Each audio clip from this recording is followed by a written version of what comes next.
Welcome back, everybody, to We Are TPM with myself, Kyle Teixeira, sitting once again next to John Teixeira to discuss this week personal attachment and property management, and to give you some data behind it, because emotional decisions and stuff like that we bring up every once in a while.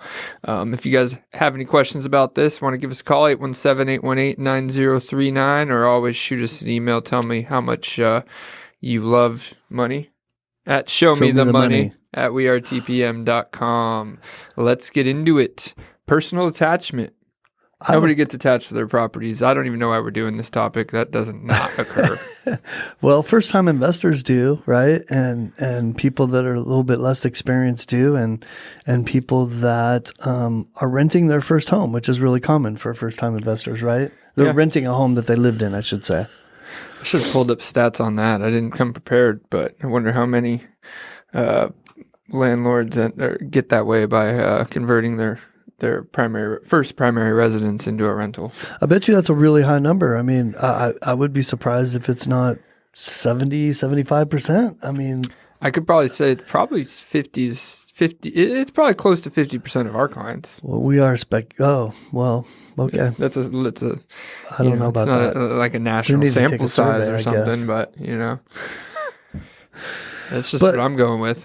But it is a common thing when we talk to people for the first time, right? There's a little bit of a reprogramming that has to happen sometimes when we bring clients on, because of that personal attachment they have to their home and the decisions that they want to make and ask us to try to make for them and so forth. There's just a difference between thinking about your rental property as an investor versus as a homeowner. We're thinking about your rental property as a rental property instead of your home. Which is a business. Yep. Yeah. So which angle you want to come at this, John? I think emotional decision making is probably a good first starting point, right? Yeah, sure. Let's do it. So self-managing landlords, they often make decisions based on personal attachment and emotions, which leads to really optimal outcomes, right? I think I said that wrong. Suboptimal outcomes. I hate picking on people, but I have stories, right? And so, without using names, if this person listens to this, they'll know exactly who I'm talking about. But I have a client who, they needed to get some money out of their property, and we're trying to get it ready for rent so we can put a long-term rental in there. And somebody calls them and tells them that they want to sign on the dotted line to make it an Airbnb. Somebody from California who doesn't even know the regulations of the city it's in, right? And she goes into action, flies from California to Texas and starts making beds, cleaning sheets, pulling dishes out and putting them back in the cabinets. And I was like, why are you doing this? Like, this is probably not going to happen. Why are you doing this? This is not an effective use of your time and resources. And she sees it now because she's done it twice, and I've told her that twice, and she's done this twice now. So both times it became a waste of her time. And so, but that's the difference between having some experience and thinking like an investor and knowing the facts, and then thinking like somebody who's personally attached to either the property or their finances. Yeah, I think that one goes a little bit higher level than just personal attachment. That's don't execute on deals Hearsay. And contracts that aren't signed. Yeah. It's common in our industry to say verbal agreements are useless. Verbal agreements. Yep. Until there's money and signatures, it don't matter. Yeah. So verbal agreements are never broken. But you're right, Kyle. That was a pretty extreme example of what we're talking about. The more common examples are, regarding turnovers. But I think what you're getting at is even like the decision making that is made during the screening process. Is that kind of what you're getting at? Yeah, pretty much. I mean, that's step one. So tenant selection is where it starts, right? The famous line, I went with my gut. It's something I'm just going to not even make a comment on and just tell you some statistics on it. The American Apartment Owners Association found 60% of self-managing landlords admit the making tenant selections based on personal feelings rather than objective criteria, leading to a higher risk of problematic tenants. 60%. You know what? We talked about this before. This is the reason why. We talked about this during our marketing podcast. That right there is the reason why people call and they ask, are you the owner? Are you the property manager? What are you? And as soon as they find out I'm a property manager, they go away because they only want to be able to snow and snow a homeowner because they know they can. They can't snow until they know. Yeah, pretty much. But 60%, that means that's 60. A lot. That was a long way of saying that 60% of landlords go with their gut when selecting a tenant. I wonder if that also means that they don't screen them at all. That's what it's saying. Rather than objective criteria, would be screening. Our biggest and our biggest client admitted to doing just that before they took us on is one of the reasons why they took us on. Well, a lot of people admit to that. I mean, there's we talk about this we're doing this series over the cost concerns and the things that people think about when considering property management or don't think about, and this is one of them. It leads you to ending up with a property manager later on. We see that so often that, all right, I did this the first time. These are the problems I caused. This is the length of time I didn't have rent, which always blows our mind, right? 6 months to a year. Like someone legitimately lived in your property for a year because you went on a gut decision. So that's an interesting statistic. Or even more sad, right? Even worse than they end up with a property manager. That's the best outcome in that scenario. What I hear all the time is people decide to get out and sell their rental properties because they're tired of, what do they call it? Tenants and toilets. Yep. If you're tired of tenants and toilets, then stop dealing with tenants and toilets and let the professionals do it. Because the problem isn't the investment property. The problem is you dealing with the investment property. I thought it was a toilet. No. Well, it was, yeah. It's a toilet. Oh, it's a tenant. And a tenant. Yep.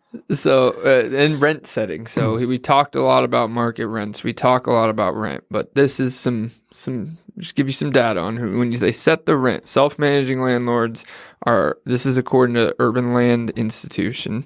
Self-managing landlords set rents below market rates to attract tenants they feel comfortable with. Personally comfortable with, resulting in 5 to 10% lower rental incomes. So it should make you more money going with your gut. That's not what we're hearing, right? I just had a text message not too long ago of somebody asking me if we would take $1,000 less a month on a house and sign a 3-year lease. That is the kind of decision a self-managed person would actually consider and do, right? I gave them an immediate no. Because we have systems for this, right? We have certainty. We have certainty in what we're doing. We've talked about this. We have the experience to know that we can say no, and this is not something we need to consider. Self-managed landlords, they don't have that same certainty. And sometimes they have failure in their past, which adds to it. And those things make them consider doing those kinds of proposals to people that, look, you don't want to put anybody in a 3-year lease. That's not good for anybody but the tenant. Well, and you still get outside of that, those requests, you get the stories or the background story of why the objective data should be ignored. And even though those are always heard, decisions are still made based on the objective data, right? And in comparison, tenant screening, we got the National Multifamily Housing Council, the NMHC we've been talking about. Oh, right. They report property managers using their screening tools result in 20 to 25% lower tenant turnover rates than the 60% that go with their gut. So last week we talked about, from that same source, how property managers get 8%, I believe, more rent. Yeah, and we didn't even talk about and then so now they're getting 22% less turnover rate. That's amazing. That's like that more than pays for a property manager. You would think so. I know so. Was that because I'm giving you all this data that supports that statement? I love it. This stuff's going. This stuff's it's going in. It's gonna be reused later. I promise. So we're gonna compare this now to the rent setting, right? Rent setting, because that they're comfortable with. The same report, the ULI that I mentioned earlier, reported 5 to 10% increase in rental income for professional managed properties based on the objective decision making. So we're talking lower turnover rate, we're talking higher rent, but it's really not even necessarily that the rent is increased over market. It's just market-based analysis. Okay, so let's get back to our topic is about owners that are too personally invested in their properties. So attachment. Some of these decisions and some of these things are happening because I spent 3 days putting that 89 cent a square foot laminate flooring in the living room. And that's the best 89 cent laminate flooring that you could buy at Home Depot. And I put the extra thick padding underneath it too, so you can't hear it. I mean, that's the kind of, so people think that they should get more money for that, right? God forbid they put the $1.29 stuff in. I'm being a little bit facetious right now. Or they don't even dig into those details enough, right? That's what we probably see more often is like, look, I looked on Zillow and my neighbor down the street's getting $2,600, so I should get $2,600. with travertine floors and...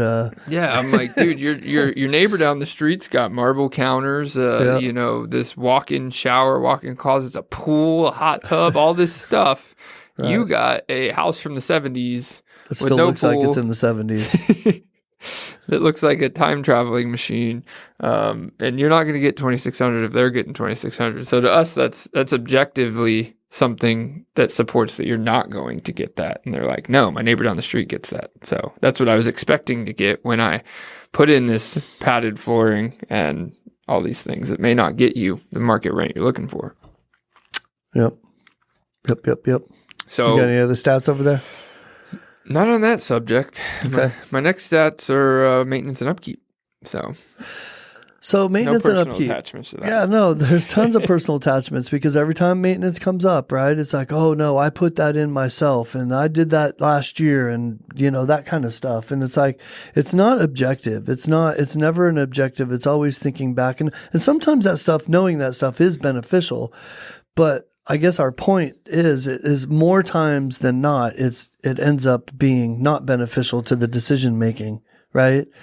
We can't deny the fact that a homeowner that lived in a home or maintained their own home for a certain period of time knows more about it than anybody else, right? Mm-hmm. So I get that, but they also, as we're talking about, they also value the things in their home or the things they've done too much usually.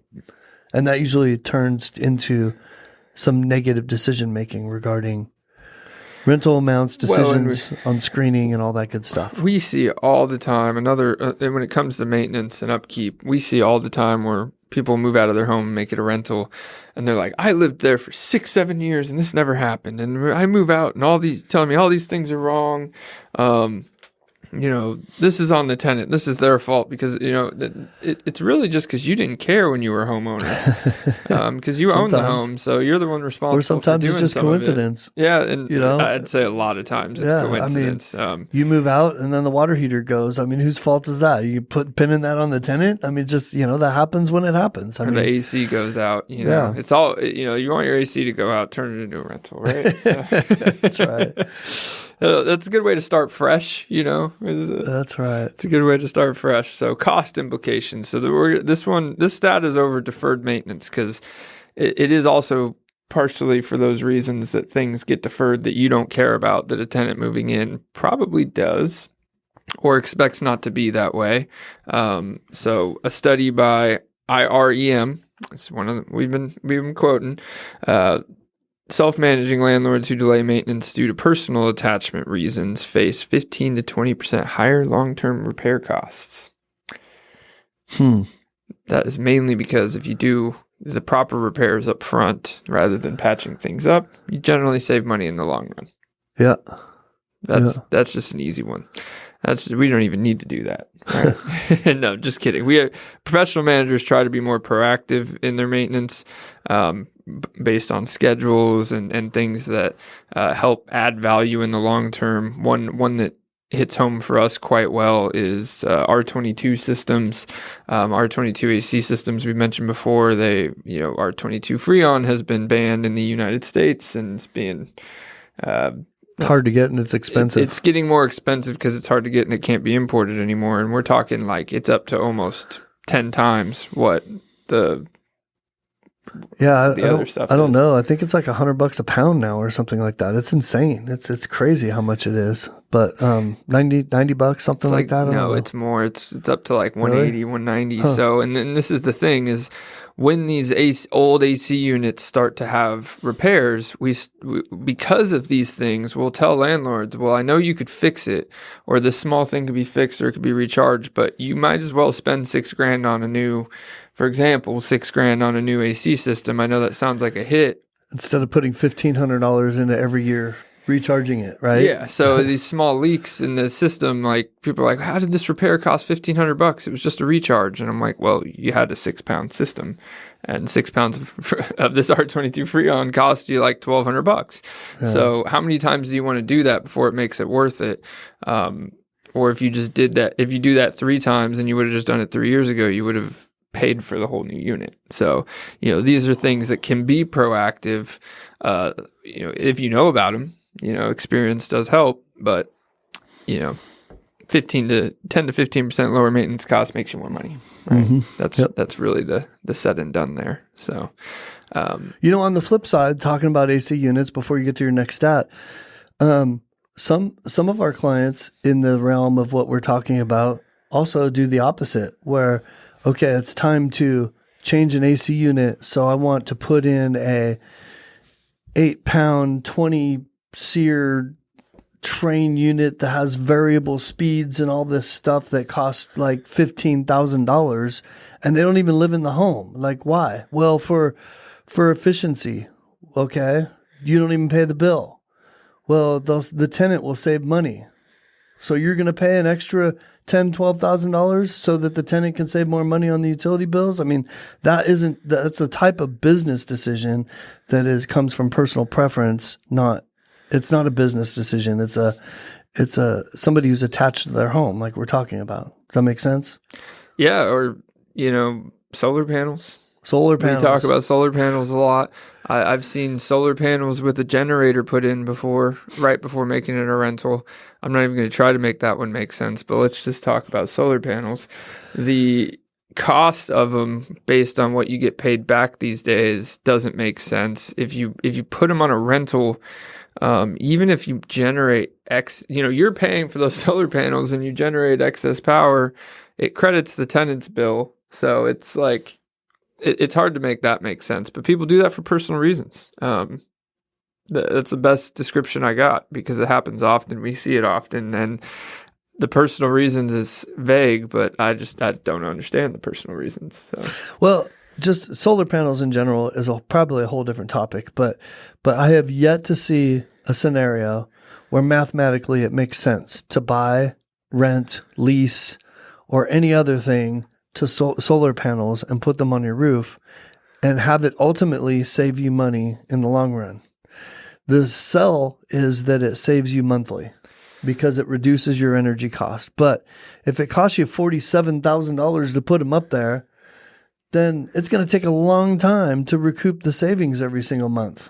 Now, I will take devil's advocate here and say there is probably a side property management it might make sense in. We talk mostly about single family, but these electricity included apartments, maybe it makes sense to throw them on those things. So, but it needs to make sense to the owner to put them on is really what it comes down to. Yeah, somebody knows how to put them on more inexpensively.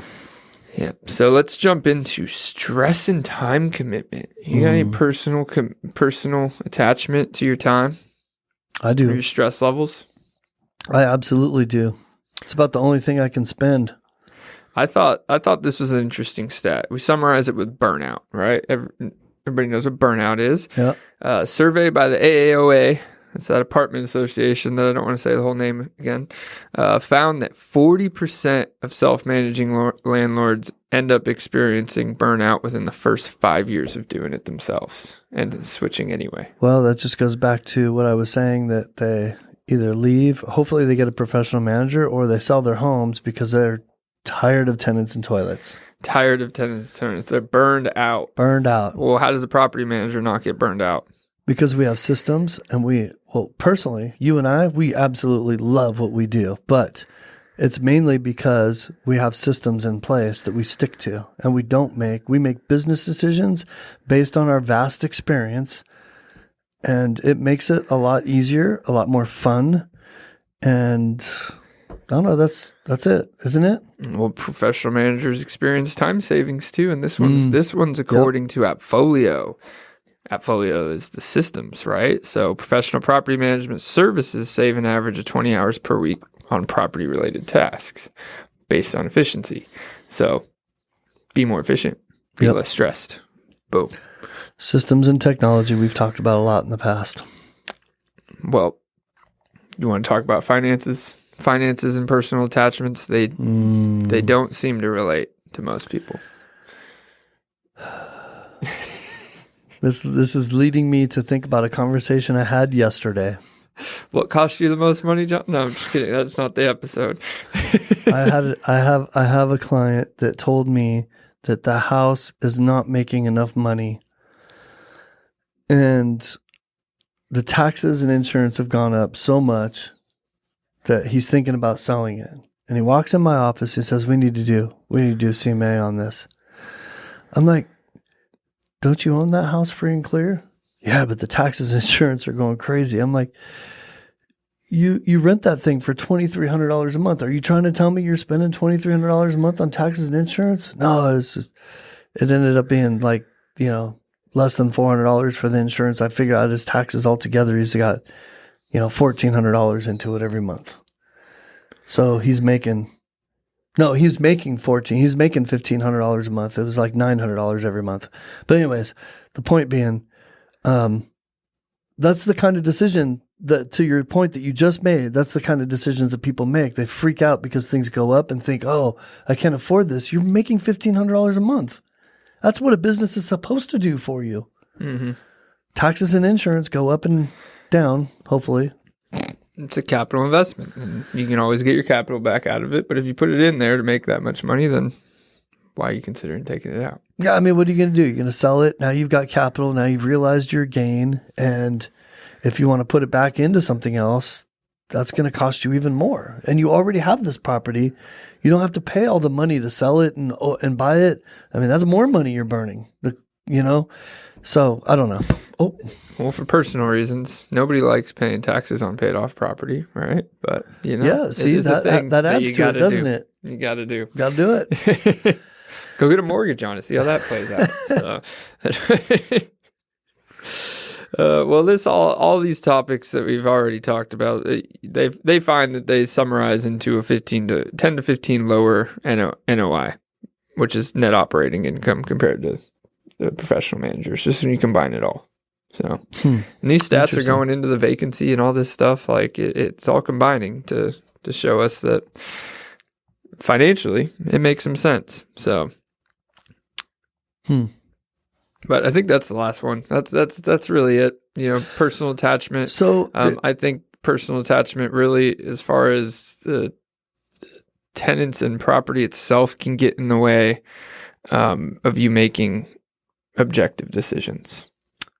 Yes. The only other place I see it is during turnover, when it's time to just make decisions on repairs, right? A lot of owners that have personal attachments want to over upgrade or upgrade the wrong things.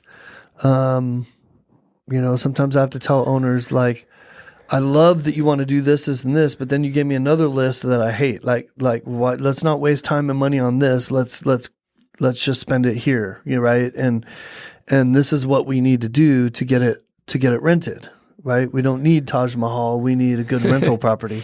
Well, and some things require, some upgrades don't make sense if it's not within an upgraded house, So like let me make an extremely nice master bathroom, completely modernized. And the rest with of a it new looks like shower. it's in 1972. Yeah, and the rest of the house still Yeah. looks like it's in the 70s. And I'm like, well, before they even get to the bathroom, they have to see the rest of the house. With red carpet, gold drapes, and the beads that come down as doors for the bathroom. That's or how I grew up. sometimes it outlines what you should have done in the rest of the house, right? All right, you see this is the upgrades that people want. This is how it should look. Well, why is only a fourth of the property look like this? So, I mean, that's being very conservative. Master bathroom is not a fourth of the property, but, even one room, leaving out one room, oh, well, we spent so much money on the rest of the house that we're not going to spend any money on this room. Or, well, okay, well, now you're degrading the money you spent on the rest of the house. Making those decisions properly can be extremely important,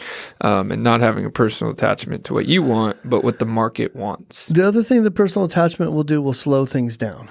So don't forget, we've talked a lot about vacancy days, and when you're in the middle of your turnover, there's nothing more important, right? What we talked about a lot last week. There's nothing that costs a homeowner more than vacancy days. Get that in. Yeah, I had to get it in. And so that personal attachment tends to slow things down. The decision-making process that you make when you're personally attached slows down. The bad decisions you make potentially slow things down. The choosing the wrong contractors or the wrong things to do, or, just going through that whole process instead of just efficiently doing it in a really systematic way and getting it done, slows it down. A lot of that stems from, like you said, that personal attachment that you have to the home. So detach, look at it as an investment, just like you do your stock portfolio, right? You don't call the CEO of Starbucks and tell him to start how to run his business every time your stock price goes down. So look at it the same way, right? It's a business, and the best thing you could do is let somebody like us run that business for you, because we know how to do it, and we can make you 15% more and charge you way less than 15%. And we can speak to it too. It makes sense. I mean, we have our own personal properties that we don't make personal decisions on. I don't manage my own properties. You make decisions on them, and vice versa. You treat it like an owner, right? That's really it. Yep. Personal attachment. Love it. Good discussion. This is something that we deal with very regularly for new investors, and even, surprisingly, Kyle, even some experienced investors they're still like that, and that's just their mindset. Well, there's another end of it too. Sometimes people hold on to properties that are losing the money and don't make sense to keep because they're personally attached to them. I could be guilty of that. Yeah. I think you're talking to me now. Might be. Your hat's shading you a little bit over there, so I'm just throwing a little bit back. Put my hat down a little bit over here. Can we turn this light out over here, please? Well, if you'd like to talk to us about any of these things, get rid of that personal attachment, save yourself some stress and time, give us a call, 817-818-9039. Shoot us an email at showmethemoney@wearetpm.com. John and Kyle are out. We gone.